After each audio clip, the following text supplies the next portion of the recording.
귀한 찬양 감사드립니다. 아, 여러분 추석 명절 잘 보내셨어요? 네, 하나님의 복과 은혜가 여러분 가정에 또 일가 친척들 위해 함께 하시기를 간절히 바랍니다. 제가 아는 분 중에 다르드림 교회에 김병년 목사님이라는 분이 계십니다. 저와 이제 신대원 동기이신데요. 이 김 목사님은 행복하게 목회를 하던 어느 날 청천벽력과 같은 소식을 듣게 됩니다. 2005년 8월 8일 다정했던 사모님이 뇌경색으로 그만 쓰러지게 되는 것이죠. 셋째 아이를 낳은 지 3일째 되던 날이었고 김 목사님이 개척한 지 3개월 되는 시점이었습니다. 당시 사모님이 35살, 김 목사님이 40세 되던 그런 때였습니다. 그리고 3년이 지나서 누워 계시던 사모님은 또 화상을 입어서 다리를 잘라내게 되었습니다. 16년 동안 누워있는 아내와 세 자녀, 그리고 교회를 돌봐왔던 김 목사님의 그 진솔한 삶과 고백에 다시 한번 도전을 받게 됩니다. 김 목사님은 이런 말을 했습니다. 내 삶에 없는 불확실성이 생기니 분노가 솟아올라왔다. 외로움, 분노, 혼돈 속에서 삶은 점차 적응이 되어갔지만 죄라는 놈이 더 고통스럽게 다가왔다. 이기심이 나를 더욱 힘들게 만들었다. 어떤 사람들은 그럼에도 불구하고 나에게 감사하라고 한다. 성경에는 감사가 180번, 거룩은 480번 이상 나온다. 횟수로 보자면 감사보다 거룩이 더 중요하다는 것이다. 우리는 사건 자체에 감사할 수 없다. 다만 사건으로 인한 의미, 은혜에는 감사할 수 있지만. 그래서 감사하려고 애쓰지 말고 거룩하려고 애써야 한다. 장미에는 꽃도 있지만 분명 가시도 있다. 장미의 꽃만 바라본다면 가시를 놓치게 된다. 감사를 넘어서서 거룩을 추구하면 풍성한 감사의 열매를 맺게 된다.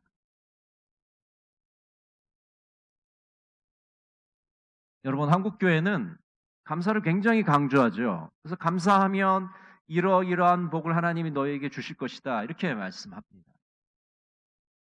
근데 사실은 김 목사님 말씀대로 우리가 감사의 열매를 풍성하게 맺기 위해서는 오히려 감사하기보다는 그 감사를 넘어서서 거룩함을 추구할 때 감사의 열매를 맺게 되는 것입니다. 우리 신앙생활의 핵심 키워드가 있다면 그것은 거룩일 것입니다.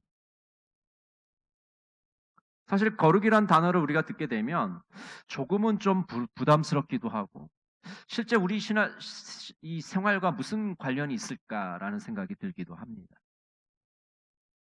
그런데 제가 담임 목회를 하면서 가장 뼈저리게 느끼는 것은 우리 신앙생활에 가장 중요한 게 뭘까? 그래서 바로 거룩이라는 것입니다.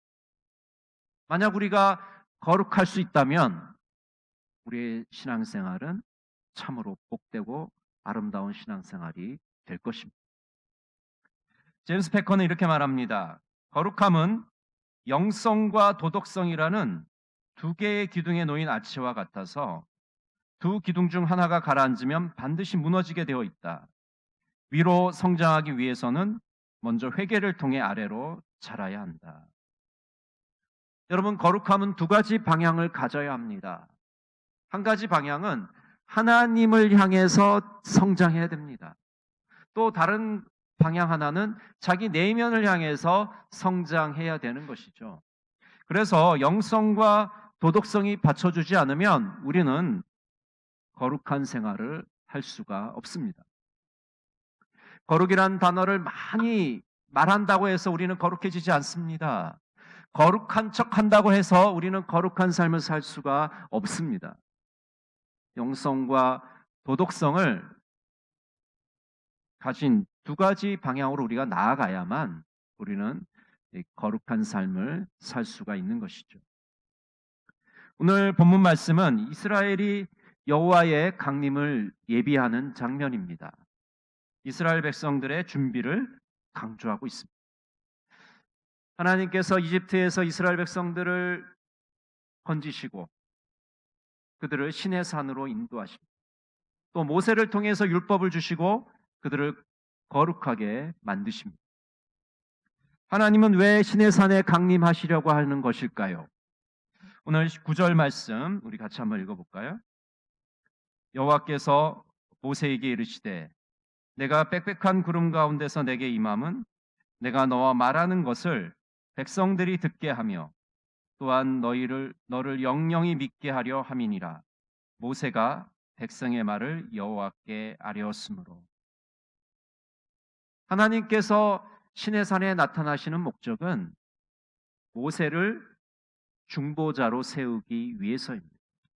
백성들이 모세의 말을 듣게 하기 위해서, 믿게 하기 위해서 하나님은 지금 시내산에 강림하시는 겁니다.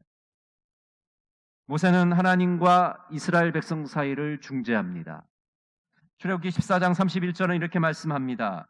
이스라엘이 여호와께서 애굽 사람에게 행하신 그 큰 능력을 보았으므로 백성이 여호와를 경외하며 여호와와 그의 종 모세를 믿었더라.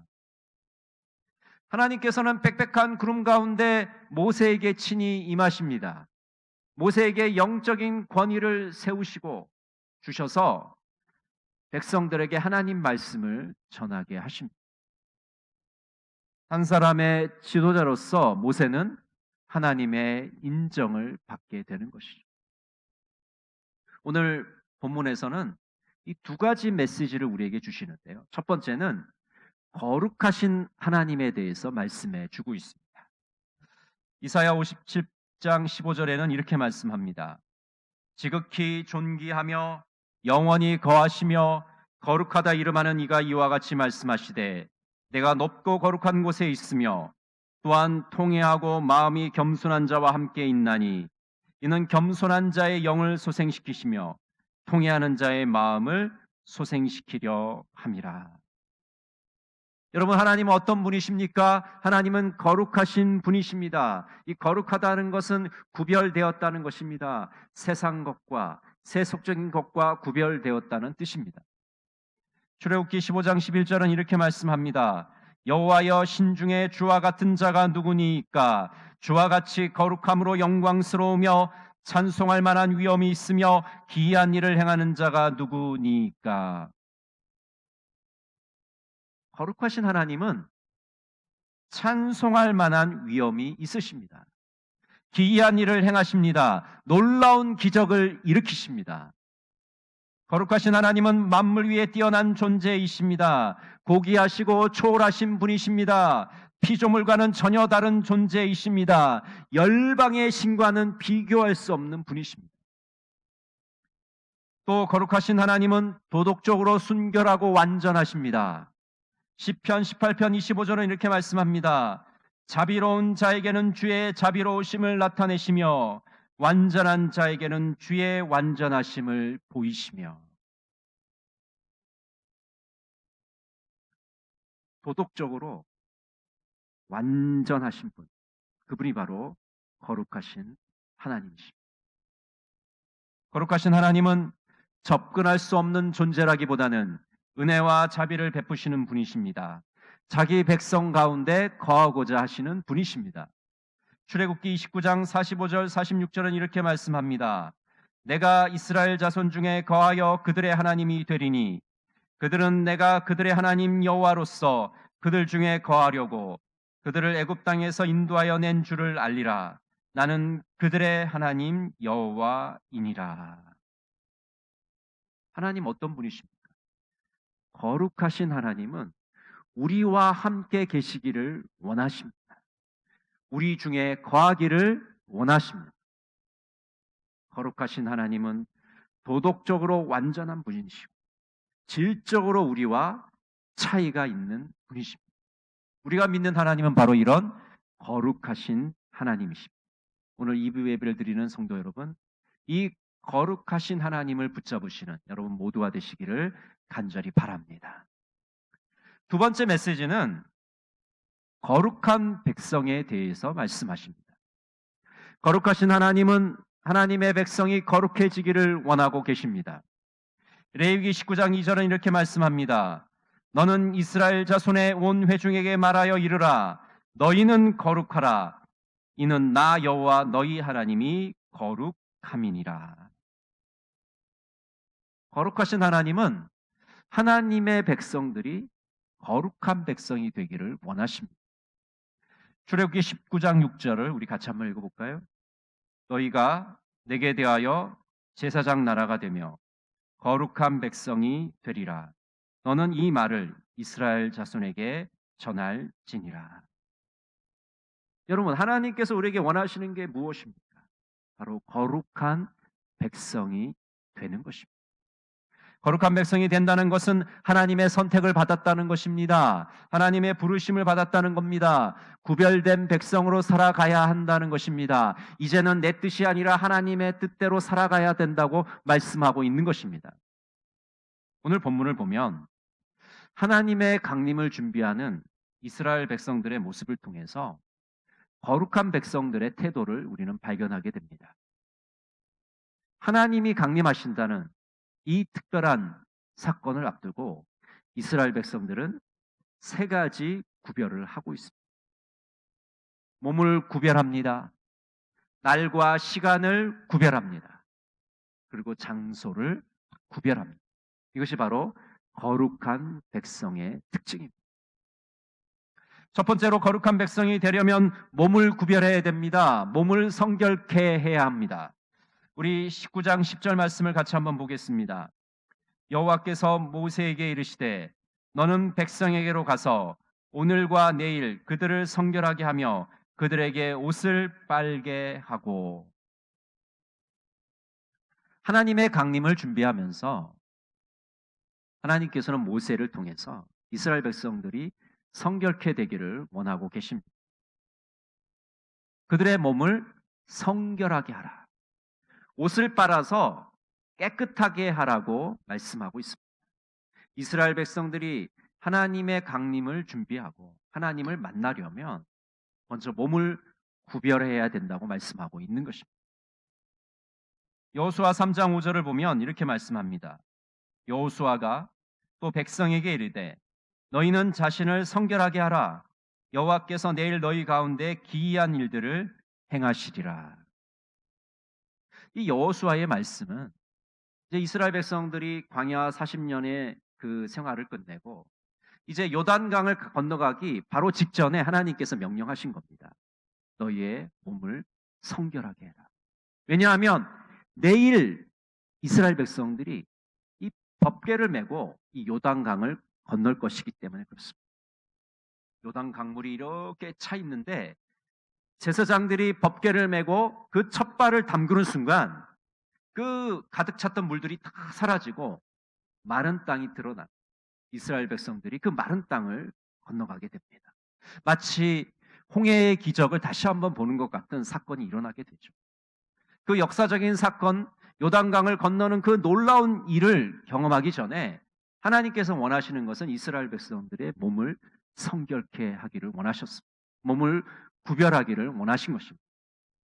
이처럼 거룩한 백성은 하나님을 만나기 전에 몸을 구별해야 됩니다. 몸을 성결케 해야 합니다. 여러분, 그러면 몸을 구별하는 것은 구체적으로 어떻게 하는 것입니까? 고린도전서 3장 16절과 17절 같이 한번 보겠습니다. 너희는 너희가 하나님의 성전인 것과 하나님의 성령이 너희 안에 계시는 것을 알지 못하느냐? 누구든지 하나님의 성전을 더럽히면 하나님이 그 사람을 멸하시리라. 하나님의 성전은 거룩하니 너희도 그러하니라. 우리의 몸이, 성도들의 몸이 성전이라고 말씀합니다. 그래서 몸을 구별한다는 것은 우리의 몸을 깨끗하게 하는 겁니다. 성결케 하는 겁니다. 죄악이 우리 가운데 머물지 않도록 늘 회개하는 삶을 살아가는 것이죠. 또 고린도전서 6장 20절은 이렇게 말씀합니다. 값으로 산 것이 되었으니 그런즉 너희 몸으로 하나님께 영광을 돌리라. 몸을 분별한다는 것, 몸을 성결케 한다는 것은 우리 내면을 깨끗하게 하는 것이고 하나님께 영광을 돌리기 위해서 애쓰며 살아가는 것입니다. 어떻게 하는 것이 하나님께 영광이 될 것인가? 그것을 늘 생각하고 그것을 위해서 몸부림치는 것이 바로 몸을 구별하는 것입니다. 여러분, 몸을 구별하셔서 하나님께 영광 돌리는 거룩한 백성들이 다 되시기를 바랍니다. 두 번째는 거룩한 백성이 되려면 날과 시간을 구별해야 됩니다. 우리 11절 말씀을 같이 한번 보겠습니다. 준비하게 하여 셋째 날을 기다리게 하라. 이는 셋째 날에 나 여호와가 온 백성의 목전에서 신의 산에 강림할 것임이니. 이스라엘 백성들은 신의 산에 도착해서 이틀 동안 하나님을 만날 준비를 하게 됩니다. 신의 산에 도착한 지 3일째 되던 날에 하나님은 이 신의 산에 강림하시게 되는데, 이 셋째 날을 위해서 이스라엘 백성들은 간절하게 하나님의 만남을 고대하면서 준비하는 모습을 우리가 보게 됩니다. 그래서 이틀 동안 그렇게 이스라엘 백성들이 준비하고 셋째 날 하나님을 만나게 되는데, 이 셋째 날은 굉장히 특별한 날이에요. 그러니까 다른 날과는 다른 날이죠. 왜냐하면 하나님을 만나는 날이기 때문에 그렇습니다. 날과 시간을 구별한다는 것은 바로 이렇게 하나님이 우리를 만나주시는 그 날을 특별한 날로 여기는 것입니다. 이 대표적인 케이스가 바로 안식일이라고 할 수가 있습니다. 유대교 신학자인 아브라함 헬셀은 안식일을 시간의 지성소라고 불렀습니다. 여러분 한번 따라해 보실까요? 안식일은 시간의 지성소이다. 이 지성소라는 것은 공간적인 개념인데 이거를 시간으로 풀어내고 있습니다. 그러니까 시간 속에서 거룩함을 추구하는 것이죠. 물론 하나님이 주신 시간들은 다 똑같은 시간들입니다. 그런데 이 안식일이라는 시간 속에서 하나님께 나아가는 그 지성소를 발견하게 되는 것이죠. 안식일이라는 시간 속에서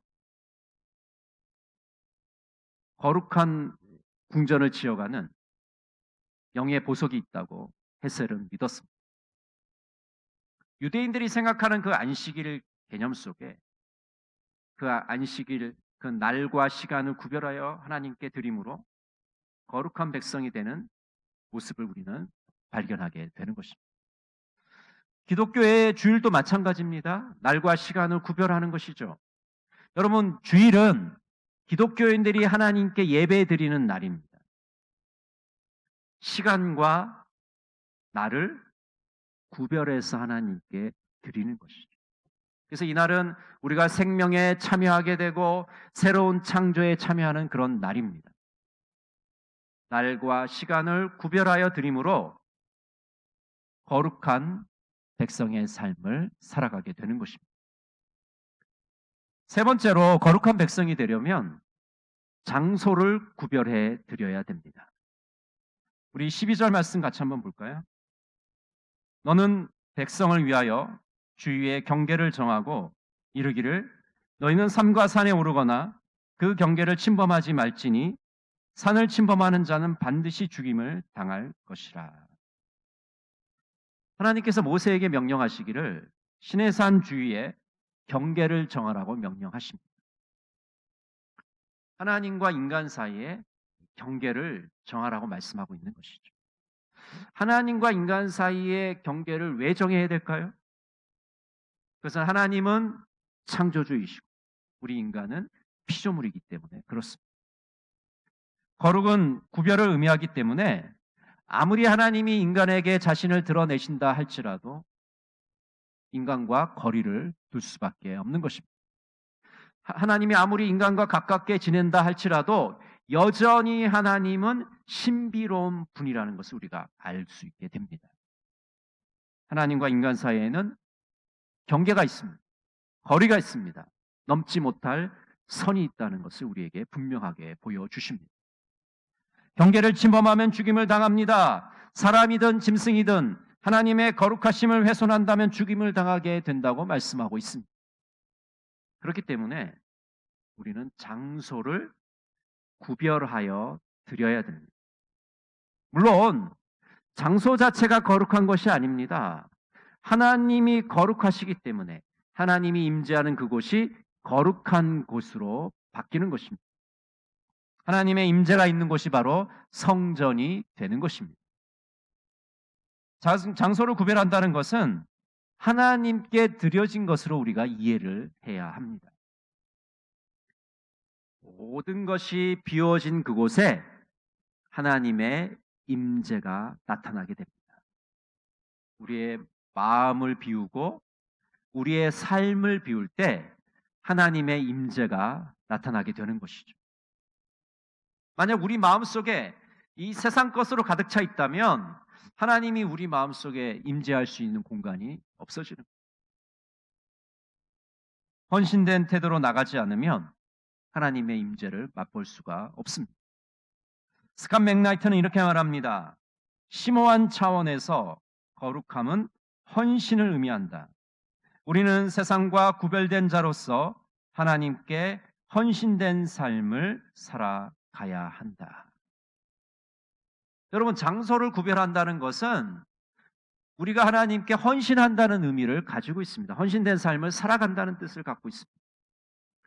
여러분이 주일 예배를 드리는 이곳이 거룩한 곳이 되는 이유는 우리가 예배를 위해서 거룩하게 하나님께 드렸기 때문입니다.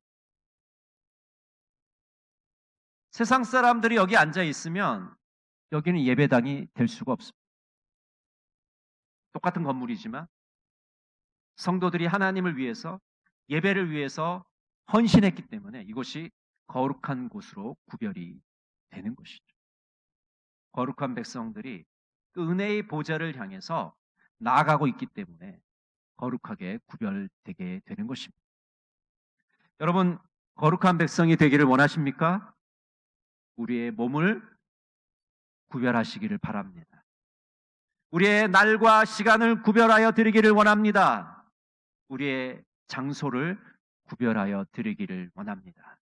이렇게 세 가지를 구별하여 드릴 때 우리는 거룩한 백성이 될 줄로 믿습니다. 이명수 목사님은 하나님의 백성답게라는 기도문에서 이렇게 기도하고 있습니다. 여호와 하나님, 모든 세상 사람들이 우리를 바라볼 때 부끄러움을 느끼고 우리를 바라볼 때 깊이 반성하고 우리를 바라볼 때 깊이 존경할 수 있는 하나님의 백성이 되게 해 주십시오. 지금까지 우리들이 살아온 모습들을 보면 세상 사람들이 조소하고 침뱉는 멸시의 대상으로밖에 서 있지 못했습니다. 용서해 주시기 기도합니다. 우리의 낮은 생활 습관을 다 떨쳐버리고 좀 더 하나님의 백성으로서 높은 위치에 서서 당당하고 굳세게 살아갈 수 있도록 우리를 축복해 주시옵소서. 여러분, 하나님의 백성답게 살아가고 계십니까? 거룩하신 하나님께서 우리에게 요구하시는 것은 거룩한 백성이 되는 것입니다. 오늘도 하나님께서는 이 시간에 거룩한 백성을 찾고 계십니다. 이 하나님의 부르심에 온전히 응답하시는 우리 동강의 모든 성도들이 되시기를 간절히 바랍니다. 기도하겠습니다. 거룩하신 하나님, 하나님의 위엄과 권능을 찬양합니다. 하나님의 위대하심과 온전하심을 찬양합니다. 배역한 이 세대, 거룩한 백성의 삶을 살아가는 우리 모든 성도들이 되게 하여 주시옵소서. 예수님의 이름으로 기도드립니다. 아멘. 420장 부르시면서 봉헌하겠습니다.